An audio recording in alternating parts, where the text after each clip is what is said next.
Bueno, continuando con la clase de hardening, entonces tenemos que lo siguiente.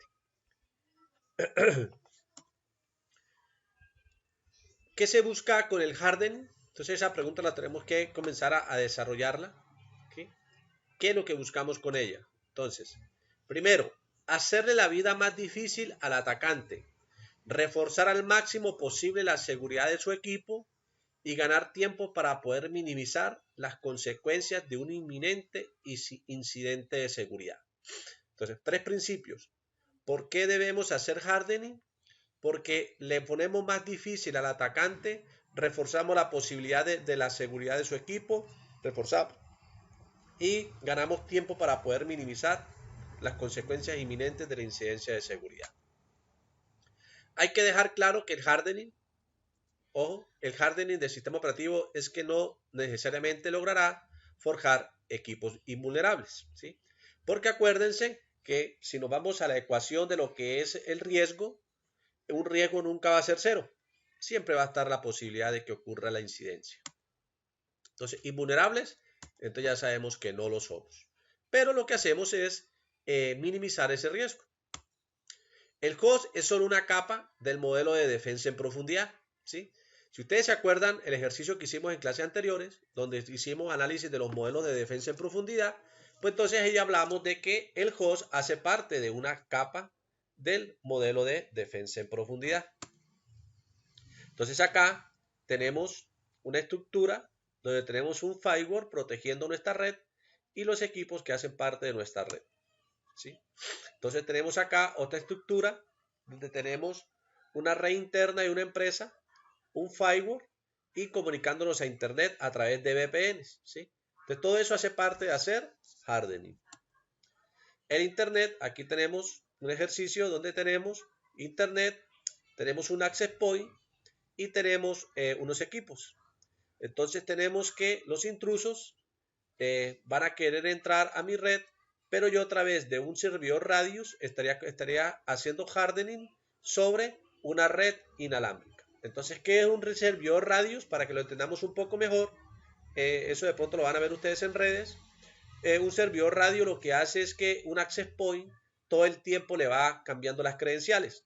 Entonces, si yo, por ejemplo, quiero comprometer un access point de una empresa y agarro con un programa para hackear redes inalámbricas como un HiRack, podemos nosotros entonces utilizar un diccionario de datos, un diccionario de claves para vulnerar ese access point.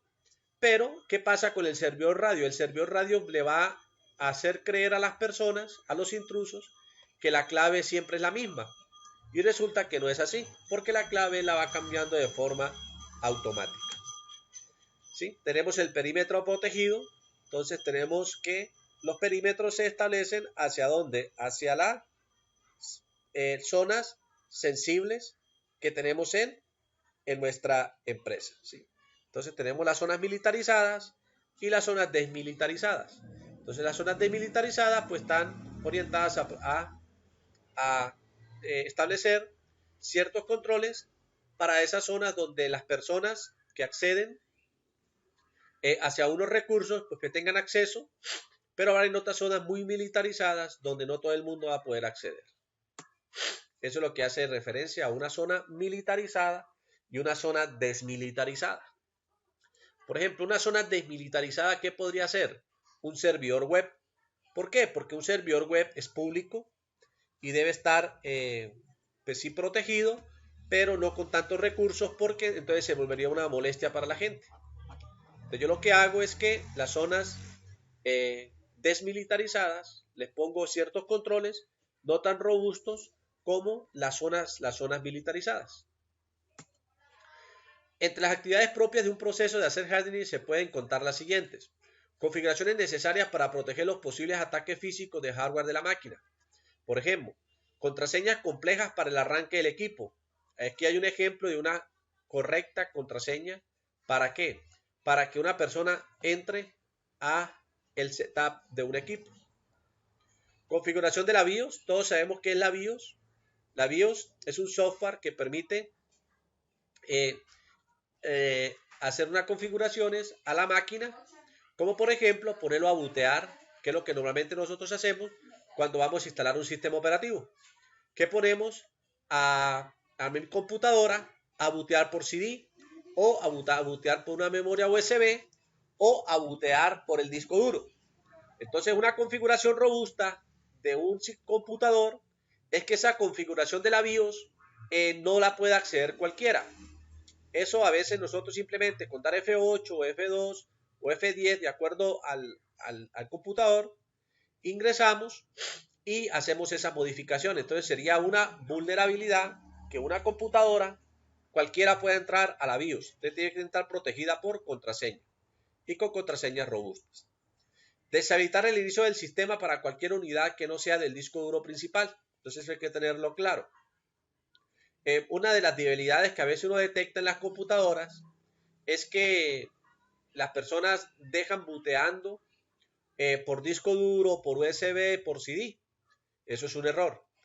Él solamente debe estar booteando es por disco duro.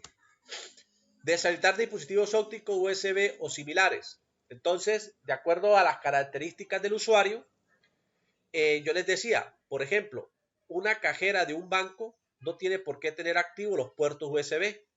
Solamente deben estar activos los puertos USB que ella va a necesitar para ciertos dispositivos, como por ejemplo si tiene instalada una impresora, el teclado, el mouse. El resto debe estar deshabilitado.